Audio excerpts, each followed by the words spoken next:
Hello friends, welcome back to my channel. ಇವತ್ತು ನಾನು ಯಾವುದೇ ರೀತಿ ವ್ಲಾಗ್ನ ಮಾಡ್ತಾ ಇಲ್ಲ. ಕ್ವಿಕ್ಕಾಗಿ ಒಂದು ಸಾಂಬಾರ್ ರೆಸಿಪಿನ ನೋಡ್ಕೊಳ್ಳೋಣ. ಈ ಒಂದು ಸಾಂಬಾರನ್ನ ಮಾಡೋದಕ್ಕೆ ನಾವು ಕಡಲೆಕಾಳನ್ನ ನೆನೆಸಿಟ್ಕೊಂಡಿರಬೇಕು. ಸೊ ಯಾವಾಗಾದರೂ ನಮಗೆ ಏನಾದರೂ ಮಾಡೋದಕ್ಕೆ ತೋಚ್ತಾ ಇಲ್ಲ, ಕ್ವಿಕ್ಕಾಗಿ ಏನಾದರೂ ಮಾಡ್ಕೋಬೇಕು ಅಂದರೆ ನಾವು ಈ ಸಾಂಬಾರನ್ನ ಮಾಡ್ಕೊಳ್ಬೋದು.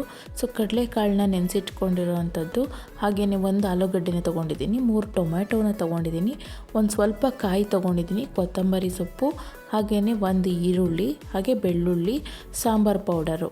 ಸೊ ಮನೆಯಲ್ಲಿ ಮಾಡಿರುವ ಸಾಂಬಾರು ಪೌಡ್ರ್ ಆದರೂ ಯೂಸ್ ಮಾಡ್ಬೋದು, ಇಲ್ಲಾಂದರೆ ಧನಿಯಾ ಪೌಡರ್ ಅಥವಾ ಖಾರದ ಪುಡಿ ಕೂಡ ನಾವು ಬಳಸ್ಕೊಳ್ಬೋದು. ಮೊದಲನೇದಾಗಿ ಈಗ ಇದನ್ನು ಮಿಕ್ಸಿಗೆ ರುಬ್ಕೋಬೇಕು. ಹಸಿಯಾಗೇ ಇದು ಮಸಾಲೆನ ರುಬ್ಕೊಳ್ಳುವಂಥದ್ದು. ಸೊ ಹಚ್ಚಿಟ್ಕೊಂಡಿರುವಂಥ ತೆಂಗಿನಕಾಯಿ ಕೂಡ ನಾನಿಲ್ಲಿ ಸೇರಿಸ್ಕೊಳ್ತಾ ಇದ್ದೀನಿ. ಅದ್ರ ಜೊತೆಗೆ ಕೊತ್ತಂಬರಿ ಸೊಪ್ಪು, ಹಾಗೆಯೇ ಹಚ್ಚಿಟ್ಕೊಂಡಿರುವಂಥ ಟೊಮ್ಯಾಟೊ, ಬೆಳ್ಳುಳ್ಳಿ ಏನು ಬಿಡಿಸಿಟ್ಕೊಂಡಿದ್ವಲ್ಲ ಅದು ಕೂಡ ಸೇರಿಸ್ಕೋಬೇಕು. ಹಾಗೆ ಅರ್ಧ ಈರುಳ್ಳಿನ ಕೂಡ ಇಲ್ಲಿ ನಾನು ಸೇರಿಸ್ಕೊಳ್ತಾ ಇದ್ದೀನಿ. ಇದಾದ ನಂತರ ನಾನು ಧನಿಯಾ ಪೌಡರ್ ಹಾಗೆ ಚಿಲ್ಲಿ ಪೌಡರ್ನ ಹಾಕ್ಕೊಳ್ತಾ ಇದ್ದೀನಿ. ನಿಮ್ಮಲ್ಲಿ ಸಾಂಬಾರು ಪೌಡರ್ ಇದ್ದರೂ ಕೂಡ ಇದನ್ನು ಹಾಕ್ಕೊಳ್ಬೋದು. ಇದನ್ನು ಹಾಕ್ಕೊಂಡಿದ ನಂತರ ಸ್ವಲ್ಪ ನೀರನ್ನ ಹಾಕ್ಕೊಳ್ತಾ ಇದ್ದೀನಿ. ಆಲ್ರೆಡಿ ಟೊಮೆಟೊ ಹಾಕಿರೋದ್ರಿಂದ ಸ್ವಲ್ಪ ನೀರನ್ನ ಬೆರೆಸ್ಕೊಂಡ್ರೆ ಸಾಕಾಗತ್ತೆ. ಇದನ್ನು ನಾವು ನುಣ್ಣಗೆ ರುಬ್ಕೊಳ್ಬೇಕಾಗತ್ತೆ. ನೋಡಿ, ಈ ರೀತಿ ರುಬ್ಕೊಳ್ಬೇಕಾಗತ್ತೆ. ಸೊ ಈಗ ಇದನ್ನು ಆಲ್ರೆಡಿ ನಾವು ತೊಳೆದು ಇಟ್ಕೊಂಡಿರುವಂಥ ಕಡಲೆಕಾಳನ್ನ ಸೇರಿಸ್ಕೊಳ್ತಾ ಇದ್ದೀನಿ. ಸೊ ಈ ಕಡಲೆಕಾಳು ನಾನು ಒಂದು ನೈಟ್ ಫುಲ್ಲು ನೆನೆಸೋದಕ್ಕೆ ಬಿಟ್ಟಿದ್ದಂಥದ್ದು. ಹಾಗೆಯೇ ತೊಳೆದು ಇಟ್ಕೊಂಡಿರುವಂಥ ಒಂದು ಆಲೂಗಡ್ಡೆ ಪೂರ್ತಿ ದೊಡ್ಡದು ಹಾಕ್ಕೊಂಡಿದ್ದೀನಿ. ಇದಕ್ಕೆ ಈ ಆಲೂಗಡ್ಡೆ, ಬದನೆಕಾಯಿ ಕೂಡ ಇದ್ದರೆ ನೀವು ಸೇರಿಸ್ಕೊಳ್ಬೋದು. ಇನ್ನು ಅರ್ಧ ಹಚ್ಚಿಟ್ಕೊಂಡಿರುವಂಥ ಆನಿಯನ್ನ ಕೂಡ ಇಲ್ಲಿ ನಾನು ಸೇರಿಸ್ಕೊಳ್ತಾ ಇದ್ದೀನಿ. ಇದಾದ ನಂತರ ರುಬ್ಬಿಟ್ಕೊಂಡಿರುವಂಥ ಮಸಾಲೆ, ಸೊ ಇದನ್ನಷ್ಟು ಸೇರಿಸ್ಕೊಂಡ್ರೆ ಆಯಿತು. ಸೊ ತುಂಬ ಟೈಮ್ ತೊಗೊಳ್ಳೋದಿಲ್ಲ, ಬೇಗನೆ ಮಾಡ್ಕೊಳ್ಬೋದು. ನಾನು ಆ್ಯಕ್ಚುಲಿ ಬೆಳಗಿನ ಬ್ರೇಕ್ಫಾಸ್ಟಿಗೆ ಅಂತಲೇ ನಾನು ಈ ಸಾಂಬಾರನ್ನ ಮಾಡ್ಕೊತಾ ಇದ್ದೆ. ಇದನ್ನು ನಾವು ಚಪಾತಿಗೆ ಅಥವಾ ಪೂರಿಗೆ ಅಥವಾ ರೈಸಿಗೂ ಕೂಡ ಯೂಸ್ ಮಾಡ್ಬೋದು. ಮುದ್ದೆ ತಿನ್ನೋದಾದರೆ ಮುದ್ದೆನೂ ಕೂಡ ಮಾಡ್ಕೊಳ್ಬೋದು. ನೀವು ರೈಸಿಗಾಗಲಿ ಮುದ್ದೆಗಾಗಲಿ ಮಾಡ್ಕೊಳ್ಳೋದಾದರೆ ಸ್ವಲ್ಪ ತೆಳುವಾಗಿ ಮಾಡ್ಕೊಳ್ಳಿ. ನೀರು ಪ್ರಮಾಣ ನೀವು ನೋಡ್ಕೊಂಡು ಹಾಕ್ಕೋಬೇಕು. ಸೊ ನಾನೇನಾದರೂ ಚಪಾತಿ ಅಥವಾ ಪೂರಿ ಈ ಥರ ಮಾಡ್ಕೊಳ್ತೀನಿ ಅಂತ ಅಂದರೆ ಇದನ್ನು ಸ್ವಲ್ಪ ಗಟ್ಟಿಯಾಗಿ ಮಾಡ್ಕೊಳ್ಳೋವಂಥದ್ದು. ಸೊ ನಾನು ಪೂರಿಗೆ ಬೆಳಗಿನ ಬ್ರೇಕ್ಫಾಸ್ಟಿಗೆ ಅಂತ ಮಾಡ್ತಾ ಇರೋದು, ಹಾಗಾಗಿ ನಾನು ಸ್ವಲ್ಪ ಗಟ್ಟಿಯಾಗಿ ಮಾಡ್ಕೊಳ್ತಾ ಇದ್ದೀನಿ. ನನಗೂ ಕೂಡ ಬೆಳಗ್ಗೆ ಎದ್ದ ತಕ್ಷಣ ಏನು ಮಾಡಬೇಕು ಅನ್ನೋದು ಒಂದೊಂದು ಸರಿ ತೋಚೋದಿಲ್ಲ. ಕೆಲವೊಂದು ಸರಿ ನೈಟೇ ಅಂದ್ಕೊಂಡು ಮಲ್ಕೊಳ್ತೀವಿ, ಬಟ್ ಬೆಳಗ್ಗೆ ಎದ್ದಾಗ ಸಮ್ಟೈಮ್ಸ್ ಏನು ಪ್ಲ್ಯಾನ್ ಮಾಡ್ಕೊಳ್ಳೋದಿಲ್ಲ. ಹಾಗಾಗಿ ಅಂಥ ಟೈಮಲ್ಲಿ ಈ ಥರ ಕ್ವಿಕ್ಕಾಗಿ ಆಗುವಂಥ ಸಾಂಬಾರನ್ನ ನಾನು ಮಾಡ್ಕೊಂಡು ಬಿಡ್ತೀನಿ. ಈ ಥರ ಸಾಂಬಾರು ಮಾಡಿಕೊಂಡ್ರೆ ಬೆಳಗ್ಗೆ ಪೂರಿ ಅಥವಾ ಚಪಾತಿ ಹಾಕ್ಕೊಂಡ್ರೆ ಬ್ರೇಕ್ಫಾಸ್ಟ್ ಆಗುತ್ತೆ. ಹಾಗೆ ಮಧ್ಯಾಹ್ನಕ್ಕೆ ರೈಸ್ ಅಥವಾ ಮುದ್ದೆ ಮಾಡಿಕೊಂಡ್ರೆ ಮಧ್ಯಾಹ್ನಕ್ಕೂ ಕೂಡ ಆಗಿಬಿಡುತ್ತೆ. ಹಾಗಾಗಿ ಈ ಒಂದು ಸಾಂಬಾರು ಸೂಪರ್ ರೆಸಿಪಿ ಅಂತ ಹೇಳ್ಬೋದು. ಅಗತ್ಯಕ್ಕೆ ತಕ್ಕಂತೆ ನೀರು ಹಾಗೆ ಅಗತ್ಯಕ್ಕೆ ತಕ್ಕಂತೆ ಉಪ್ಪನ್ನು ಬೆರೆಸ್ಕೊಂಡು ಕುಕ್ಕರ್ ಲಿಡ್ನ ಕ್ಲೋಸ್ ಮಾಡ್ಕೋಬೇಕು. ಕುಕ್ಕರ್ ಲಿಡ್ನ ಕ್ಲೋಸ್ ಮಾಡಿಕೊಂಡು ಇದನ್ನು ನಾನು 4 ವಿಸಿಲ್ನ ತೊಗೊಳ್ತೀನಿ. ಕಡಲೆಕಾಳು ಬೇಯಬೇಕಲ್ವ, ಸೊ ಹಾಗಾಗಿ 4 ವಿಸಿಲ್ನ ತೊಗೊಂಡ್ರೆ ಕಡಲೆಕಾಳಾಗಿರ್ಬೋದು ಅಥವಾ ಮಸಾಲೆ ಎಲ್ಲ ಚೆನ್ನಾಗಿ ಬೆಂದಿರುತ್ತೆ. ಹಾಗಾಗಿ 4 ವಿಸಿಲ್ಸ್ನ ನಾನು ತೊಗೊಳ್ತೀನಿ.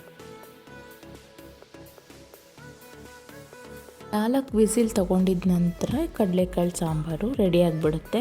ಕ್ವಿಕ್ಕಾಗಿ ಆಗಿಬಿಡುತ್ತೆ. ಆ್ಯಕ್ಚುಲಿ ಹೇಳಬೇಕು ಅಂದರೆ ನಿಮಗೆ ಇದು 10 ಮಿನಿಟ್ಸ್ ಟೈಮ್ ಹಿಡಿಯುತ್ತೆ ಅಷ್ಟೇನೆ.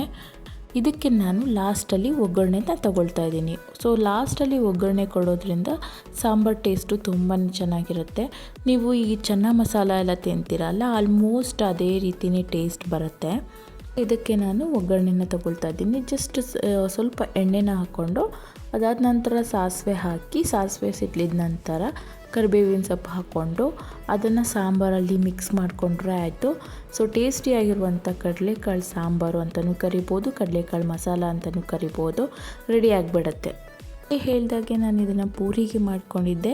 ಸೊ ಬೆಳಗ್ಗೆ ಬೇಗ ಆಗಿಬಿಡುತ್ತೆ ಅಂತ ಹೇಳಿ ರಾತ್ರಿಯೇ ಅದಕ್ಕೆ ಹಿಟ್ಟನ್ನು ಕಲಸಿಟ್ಟಿದ್ದೆ. ಹಾಗಾಗಿ ಬೇಗ ಆಗತ್ತೆ ಅಂತ ಹೇಳಿಬಿಟ್ಟು ಪೂರಿನ ಮಾಡ್ಕೊಂಡಿದ್ದೆ. ಸೊ ಬ್ರೇಕ್ಫಾಸ್ಟಿಗೂ ಕೂಡ ಅದನ್ನೇ ಕೊಡ್ತಾಯಿದ್ದೀನಿ.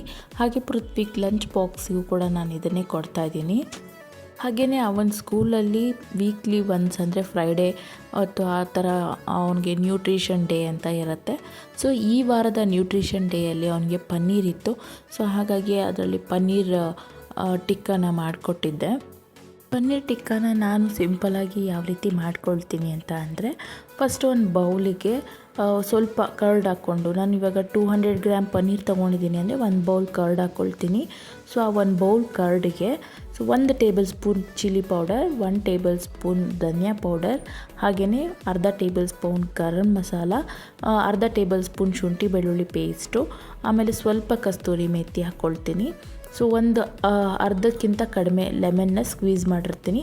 ಸೊ ಸಾಲ್ಟನ್ನು ಹಾಕ್ಕೊಳ್ತೀನಿ. ಇದಿಷ್ಟನ್ನು ಹಾಕ್ಕೊಂಡು ಚೆನ್ನಾಗಿ ಮಿಕ್ಸ್ ಮಾಡಿಬಿಟ್ಟು, ಸೊ ಈ ರೀತಿ ತವಾ ಮೇಲೇ ನಾನು ಅದನ್ನು ಫ್ರೈ ಮಾಡ್ಕೊಳ್ಳೋವಂಥದ್ದು. ಸೊ ತವಾ ಮೇಲೇ ನಾವು ಅದನ್ನು ಫ್ರೈ ಮಾಡಿಕೊಂಡ್ರೆ ಜಾಸ್ತಿ ಆಯಿಲ್ ಯೂಸ್ ಮಾಡೋ ಅವಶ್ಯಕತೆ ಇರೋದಿಲ್ಲ. ಈ ರೀತಿ ಮಾಡಿಕೊಂಡು ಕೊಟ್ಟರೆ ಅದು ತುಂಬಾ ಸಾಫ್ಟಾಗಿ ಜ್ಯೂಸಿಯಾಗಿರುತ್ತೆ, ಮಕ್ಳಿಗೆ ಇಷ್ಟ ಆಗುತ್ತೆ ಅನ್ನೋ ಕಾರಣಕ್ಕೆ ಈ ರೀತಿ ಮಾಡಿಕೊಡ್ತೀನಿ. ಮೊದಲೇ ಹೇಳಿದಾಗೆ ಲಂಚ್ ಬಾಕ್ಸ್ಗೂ ಕೂಡ ನಾನು ಪೂರಿನೇ ಕೊಟ್ಟಿದ್ದೆ. ಸೊ ಅದ್ರ ಜೊತೆಗೆ ಕಡಲೆಕಾಳಿಂದ ಮಾಡಿರುವಂಥ ಕರಿ ಕೊಟ್ಟಿದ್ದೆ. ನ್ಯೂಟ್ರಿಷನ್ ಡೇ ಇರೋದ್ರಿಂದ ಸೊ ಪನ್ನೀರನ್ನ ನಾರ್ಮಲಾಗಿ ಹಾಗೆ ಕೊಡೋದಕ್ಕಿಂತ ಈ ರೀತಿ ಟೂತ್ ಪಿಕ್ಕಲ್ಲಿ ಅದನ್ನು ಕೊಟ್ಟರೆ ಇನ್ನೂ ಚೆನ್ನಾಗಿರುತ್ತೆ ಅಂತ ಹೇಳಿಬಿಟ್ಟು ಟೂತ್ ಪಿಕ್ಕಿಗೆ ಹಾಕಿಬಿಟ್ಟು ಕೊಟ್ಟಿದ್ದೆ. ಅದ್ರ ಜೊತೆಗೆ ಮಿಡ್ ಸ್ನ್ಯಾಕ್ಸಿಗಾಗಿ ಬಾಳೆಹಣ್ಣು ಕೊಟ್ಟಿದ್ದೆ. ಸೊ ಇದಿಷ್ಟು ಕೂಡ ಲಂಚ್ ಬಾಕ್ಸಿಗೆ ನಾನು ಪ್ಯಾಕ್ ಮಾಡಿದಂಥದ್ದು. ಸೊ ಫ್ರೆಂಡ್ಸ್, ನೋಡಿದ್ರಲ್ಲ, ಇದಾಗಿತ್ತು ನನ್ನ ಒಂದು ಪುಟ್ಟ ರೆಸಿಪಿ. ಐ ಹೋಪ್ ಈ ವಿಡಿಯೋ ಅಥವಾ ಈ ರೆಸಿಪಿ ನಿಮಗೆ ಇಷ್ಟ ಆಗಿದೆ ಅಂತ ಅಂದ್ಕೊಳ್ತೀನಿ. ನಿಮಗೆ ವಿಡಿಯೋ ಏನಾದರೂ ಯೂಸ್ಫುಲ್ ಅಂತ ಅನಿಸಿದ್ರೆ ಒಂದು ಲೈಕ್ ಮಾಡಿ. ಯಾರೆಲ್ಲ ಸಬ್ಸ್ಕ್ರೈಬ್ ಮಾಡ್ಕೊಳ್ಳದೆ ಚಾನಲ್ನ ನೋಡ್ತಾ ಇದ್ದೀರಾ, ಸಬ್ಸ್ಕ್ರೈಬ್ ಮಾಡ್ಕೊಂಡು ನೋಡಿ. ಪಕ್ಕದಲ್ಲಿರೋ ಬೆಲ್ ಐಕಾನ್ನ ಕ್ಲಿಕ್ ಮಾಡಿದ್ರೆ ನನ್ನ ಎಲ್ಲ ವಿಡಿಯೋ ನೋಟಿಫಿಕೇಷನ್ ಕೂಡ ನಿಮಗೆ ಸಿಗತ್ತೆ. ಮತ್ತು ಇನ್ನೊಂದು ಯೂಸ್ಫುಲ್ ವ್ಲಾಗ್ ಅಥವಾ ಯೂಸ್ಫುಲ್ ರೆಸಿಪಿಯೊಂದಿಗೆ ಸಿಗ್ತೀನಿ. ಅಲ್ಲಿವರೆಗೂ ಥ್ಯಾಂಕ್ ಯು, ಟೇಕ್ ಕೇರ್.